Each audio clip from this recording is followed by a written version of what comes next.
You have your real friendships on one hand, and then you have your Facebook friendships on the other hand. Now, sometimes they can be one and the same, but not always. So it's important that you recognize your real friendships here. These are the ones that you've developed over time. These are the people that you've gotten to know, that you've come to really respect, you've come to really like, you've come to really love in some cases. And these are solid friendships that are going to be there, generally speaking, through thick and thin. Then on the other hand, you've got your Facebook friendships.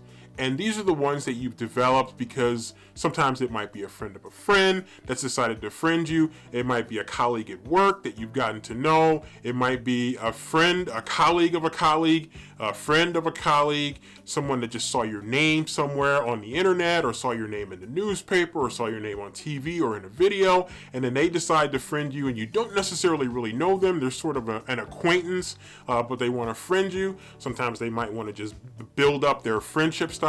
Who knows? It can be any of a variety of reasons why people choose to do that. But you have to understand that when you're functioning in social media, things can be taken out of context. Things can be blown out of proportion very easily. Again, especially, and I've said this before in other videos, especially around political times and political seasons, and we're in one right now here in early 2020, and we'll continue through the summer and then into the fall of 2020 right up until the election in November. And so it's important that when you think about the things that you're doing, engaging your friends, whether they're your real friends or your Facebook friends, when you're engaging people, be sure that you don't let stupid shit that happens in social media destroy real friendships. And you might not even want to let it destroy your fake Facebook friendships, but you certainly don't want to let it destroy your real friendships, because those are the ones that should be precious. Now, in theory, you should be able to rise above all of the stupid stuff that's going to happen in social media. But the truth is, we have feelings and we take things personally, and sometimes something that you see just really is something that you just cannot unsee. Something that you hear is something that you just cannot unhear. And people become really politically partisan, and to the point that when they have their party that they think is right, they don't really give a damn what the truth is necessarily. Only thing they care about is their party. And we see that more and more. It's probably worse than it's ever been in the history of this country.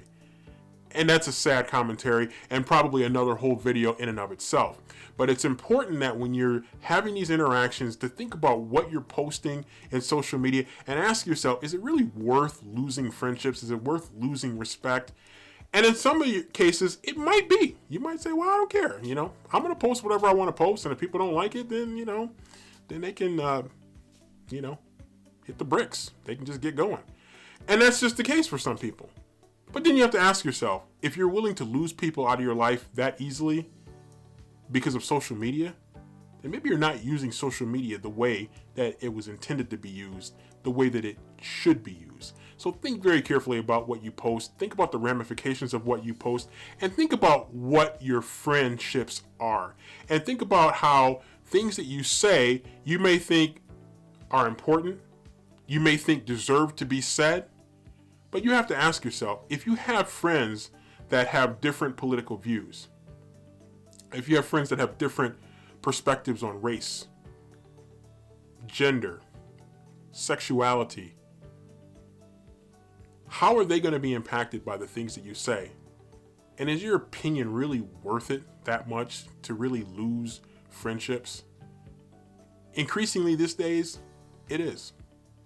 It is for people to lose friendships easily, to say goodbye to friendships, to simply block people and unfriend people. And in some cases, that's really what you should do. But not in all cases. That's one of the reasons why I just leave politics generally out of my Facebook feed. Because there's just a lot of dumb shit that's being said politically, culturally, socially, that has no business being said, that people should probably just keep to themselves, that people should probably just sit back and analyze, what kind of person am I? What kind of life am I living? What kind of values do I have? And why do I feel the need to shove them down everybody's throat at every single post, or almost every single post, or even just too many posts? even if they don't seem like a lot to you or to some other people. So think really carefully about what you're posting, and think really carefully about what is a friendship and what kind of friendships do you want to have. Do you want to have a diverse circle of friends, or do you want to only have people who walk in lockstep with what you believe? These are questions that we all have to ask ourselves, and we have to be honest with the way that we answer the questions that we ask ourselves.